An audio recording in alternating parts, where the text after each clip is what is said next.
प्लासी की लड़ाई में जितने लोग मैदान में लड़ रहे थे उससे ज्यादा लोग मैदान के बाहर खड़े होकर तमाशा देख रहे थे, लड़ाई का परिणाम सुनने की प्रतीक्षा कर रहे थे। देश के भाग्य का निर्णय होने जा रहा था, मगर उस निर्णय में सारा देश शामिल नहीं था। विदेश मंत्री के नाते मैं अफगानिस्तान गया था।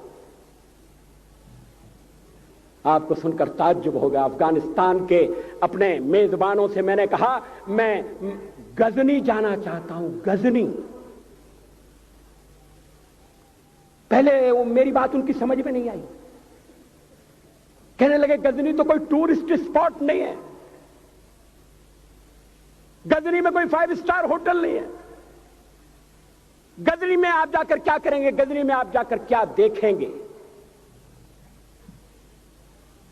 मैं उन्हें पूरी बात नहीं बता सकता था।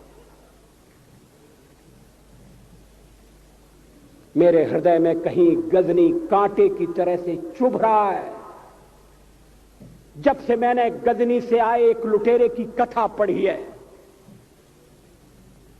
और किशोरावस्था में पढ़ी है, मैं देखना चाहता था वो गजनी कैसा है। आपको सुनकर ताज्जुब होगा, महमूद गजनी का अफगानिस्तान के इतिहास में कोई स्थान नहीं है।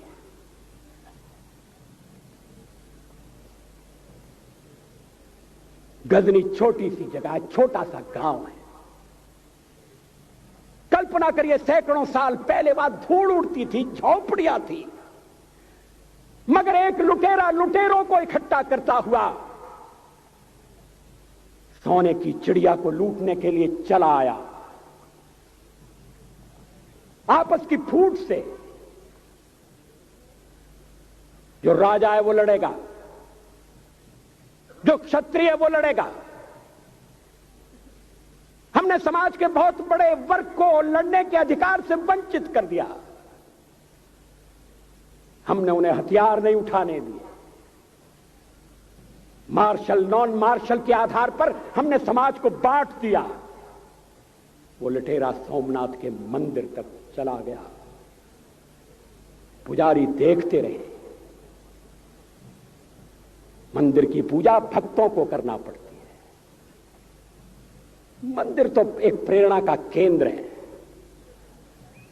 मैं देशपांडे जी की तरह से नास्तिक नहीं हूं, मगर उनकी नास्तिकता में भी जो आस्तिकता है मैं उसका आदर करता हूं, उसका सम्मान करता हूं। वो जिस आत्मविश्वास से नास्तिक होने की बात कहते हैं, तो मैं उनसे कहना चाहता हूं वो सचमुच में नास्तिक नहीं है। जिसकी आस्तिकता है, जिसका विश्वास है, वो नास्तिक कैसे हो सकता है? विश्वास किसमें है यह बड़ी बात नहीं है, विश्वास है या नहीं। हमने समाज के बहुत से बड़े वर्ग को विश्वासहीन बना दिया।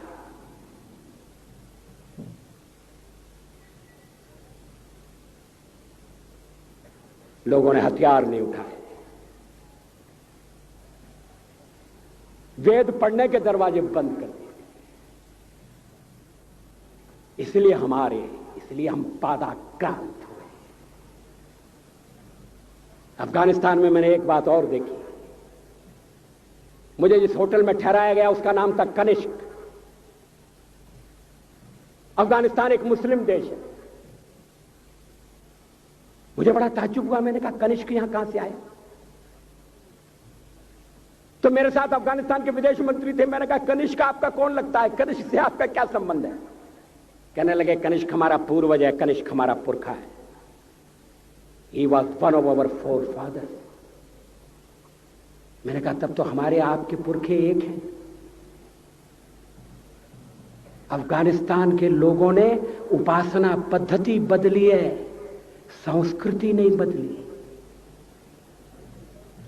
आज के भारत के परिवेश में यह सुनने के बाद थोड़ा विचित्र लगता है। हमारे यहां तो धर्मांतरण के साथ राष्ट्रांतरण होता है, ऐसा दृश्य दिखाई देता है। पड़ोसी देशों में ऐसा नहीं हुआ। अभी राम जन्मभूमि का मामला चल रहा है। एक विदेशी आए, कहने लगे राम जन्मभूमि का क्या झगड़ा है।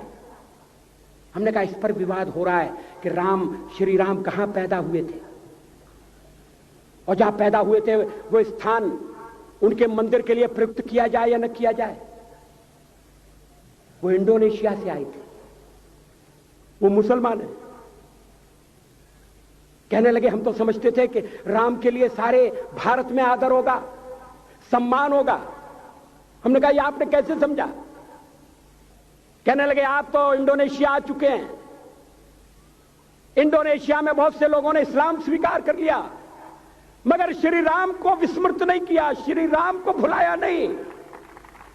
इंडोनेशिया के बाली द्वीप में 1 महीने रामायण की लीला होती है।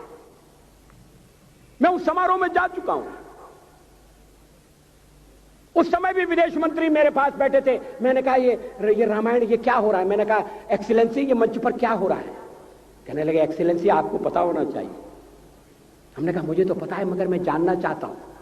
कहने लगे ये रामायण है, ये राम है, ये लक्ष्मण है, ये सीता है।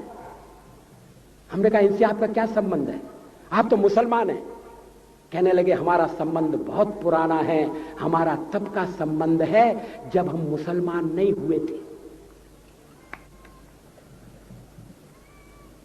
थाईलैंड की राजधानी अयोध्या कही जाती है। थाईलैंड के राजा को आज भी राम कहा जाता है। सावरकर जी ने हिंदू राष्ट्र की बात कही, हिम्मत के साथ। बुनियादी तौर पर भारत हिंदू राष्ट्र है।